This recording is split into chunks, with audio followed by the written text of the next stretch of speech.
talk a little bit about dispatching today. If you are new to the channel, welcome. If you aren't and you're a return viewer, welcome back. Please ensure that you do not leave until you have subscribed to this channel. Thank you. So as you can see from the title, and as I just said, we're going to be talking a little bit about dispatching. Now I have my notes here, so if you see me look down a few times, it's because I'm trying to save myself from rambling away, because I'm very good at rambling. 3 years ago, I decided that I didn't want to do real estate anymore, or at least not for the time being. And so I decided that I was going to get a job in essential services. I talk about the background of why I chose this job a little bit in my previous video. So if you haven't seen that, please go back and watch it. I will link it somewhere up here or up here. I don't really know what side it goes on, but you get the drift. So I decided I want to be in essential services because my mother is in essential services, and she's always like just drilled that into my head that essential services is just the way to go, because when hell come or high water come, you're gonna have a job.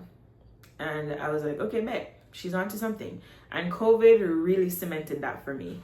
So I went looking for a job. I found a dispatching job. I applied for 2 positions, one with law enforcement, one with fire and EMS.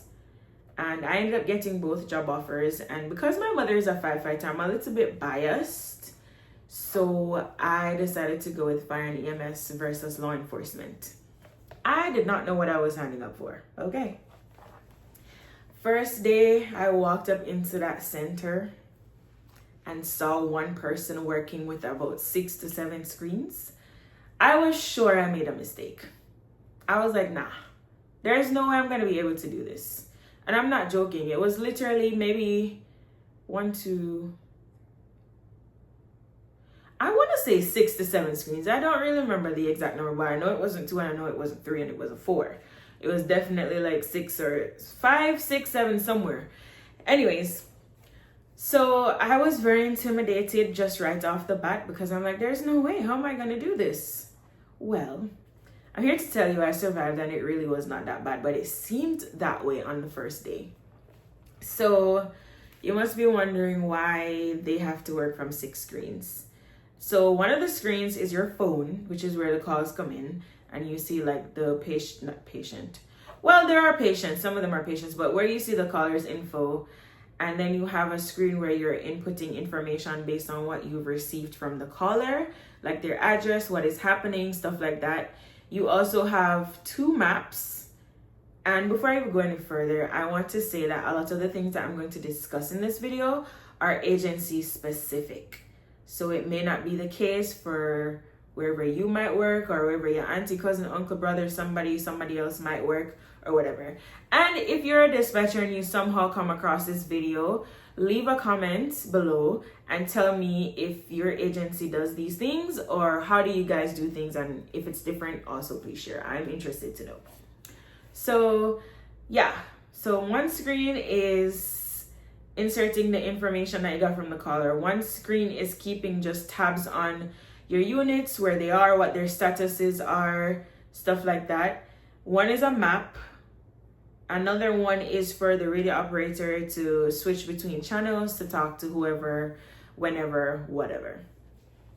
That's the basis of it. Once again, I'd like to stress that a lot of the things that I will say here are agency specific. Some things are state specific as well. So you might find differences among the different 911 agencies.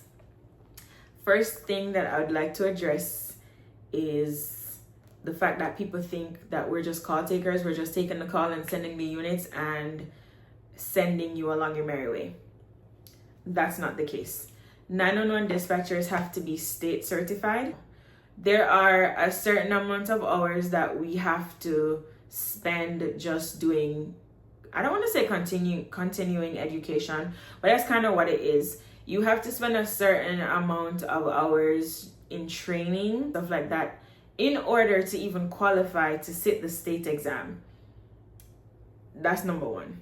Number 2, whatever discipline you're in, you also have to be certified in that discipline. So for me, I'm certified in medical dispatching and fire dispatching. I'm also certified in law enforcement dispatch. However, I have never practiced law enforcement dispatching certification. You have to be trained with your agency, but you also have to do what the state requires of you, which is the hours of credits that you're going to spend doing whatever you do and taking that state exam, and also attending classes for the different disciplines that you work for, which in my case is fire and EMS, and then taking exams for those.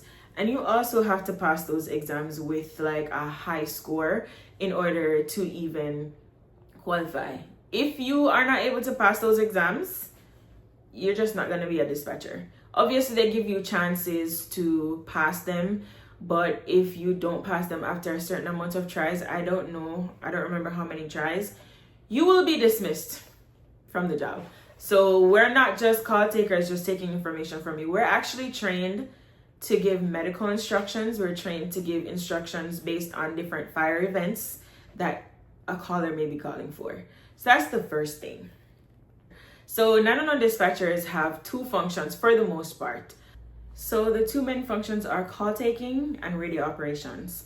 As a call taker, you are the one receiving the 911 call. You're the person who will be getting all the relevant information, and you're also the person who will be giving that person instructions based on what their chief complaint is. You are also ensuring that this person stays safe and or alive, hopefully, until EMS or a fire department can take over. As a radio operator, you are the one who is dispatching the unit to the scene of whatever emergency is happening. You are also ensuring that your jurisdiction is covered. And by that, I mean every general area of your county must have adequate units to respond in the event of emergencies. Response time matters in dispatch. As a 911 dispatcher, your critical thinking skills have to be A1 at all times. You have to learn how to be very quick on your feet. You have to learn how to document things, but not give too many details, but give adequate details. And you just have to be creative. Somebody calling, they don't know where they are. You have to figure out a way to figure out where they're at. So you had to be very meticulous. You had to be very quick. You also have to be very patient, and you have to learn how to control your emotions. Because when I tell you that people will call you and rip you to shreds, and you dare not answer them, because you're going to end up on the news, you're going to end up in jail probably, you're going to end up in court. Here are 5 things that I would not do now that I've worked as a 911 dispatcher. The first thing is I would not be unaware of where I'm at any given time.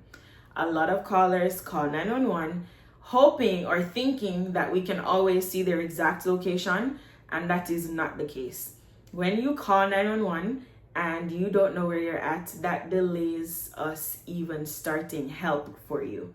So you are not wrong if you think that 911 dispatchers can see your exact location when you call 911. However, it's not always the case, 1. 2, it's not always accurate. And number 3, if you are calling from a VoIP phone, which is a voice over internet protocol phone, we are going to see the address of where you registered that phone and not where you're at. So I know I just said that sometimes we can see your exact location, sometimes we don't. It depends on the technology that you have in the center, 1. Number 2, we do have mapping. We do have a general idea of where you're at most of the times. But when I say general, I mean you call 911 and we see that you're calling from Midtown, but we don't know what street in Midtown. We don't have a clue of the address in Midtown. It really helps if you know exactly where you're at. So if you're someone who's traveling on a highway, for example, always know, 1, what direction you're going into, because it will help significantly. And number 2, always pay attention to the mile markers on the side of the highway, because that will help you in the event of an emergency. And obviously, it's an emergency, so time is of the essence. So again, I'm begging you, always know where you're at. Use the technology to your advantage. Figure out where you're at because it will help a lot. Number 2, I would not call the admin or the direct line to the dispatch center instead of calling 911 in the event of an emergency. A lot of people think that if they call the admin line that they will get through quicker, and that is not the case. Let me help you.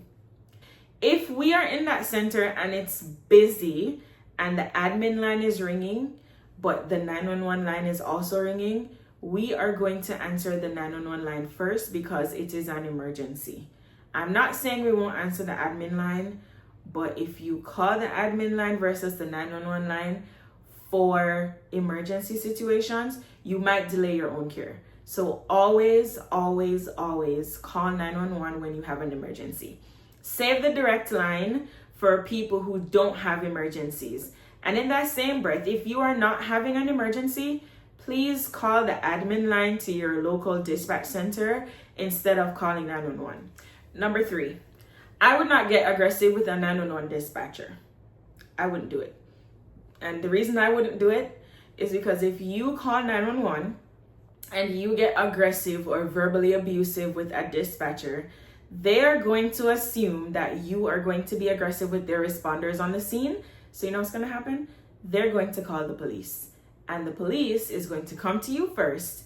The responders are going to remain off the scene until the police has secured the scene before they move into the scene. That is delaying your care. So if I were you, I wouldn't get aggressive with them at all because responder safety is also a priority. Number 4, I would not have someone who is not physically with me call 911 on my behalf.